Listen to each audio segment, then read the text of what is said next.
ఇచ్చంత్రం ముచ్చట్లకు స్వాగతముల్లో అందరు ఎట్లున్నారు? మరి ఇలాంటి ముచ్చట ఏంటంటే మన ప్రపంచంలో మన దేశంలో అత్యంత ధనవంతులు ఫేమస్ హీరోయిన్లు ఎవలయ్యా అంటే చాలా మంది టక్కుమని ఆన్సర్ చెప్తారు. కానీ నేను ఒక ప్రశ్న అడుగుతా, చెప్పుండ్రి, మన దేశంలో చాలా బగ్గ చదువుకున్న వాళ్ళు ఎవరు అని అడిగితే ఆన్సర్ చెప్తారా? ఇక నేనే చెప్తే ఈయన రాదుండ్రి. మన దాంట్లో మస్తు పెద్దగా బాగా చదువుకున్న వాళ్ళు ఎవలయ్యా అంటే మహారాష్ట్రకు చెందిన డాక్టర్ శ్రీకాంత్ జిచెక్కరు. అబ్బా, గాయన ఏం చదువుకుండక్క గంతగనము అని అంటే 42 విశ్వవిద్యాలయాల పరీక్షలు రాసి ఏకంగా 20కి పైగా డిగ్రీలు పొందిండులా.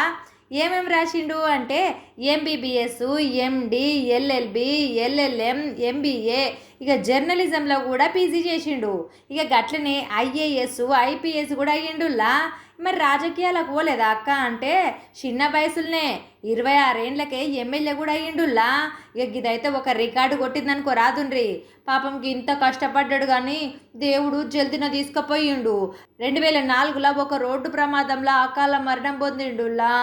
ఇగో మరి ఇదన్నట్టు ముచ్చట. ఈ ముచ్చట మీకు కూడా చెప్తానని పట్టుకొచ్చిన.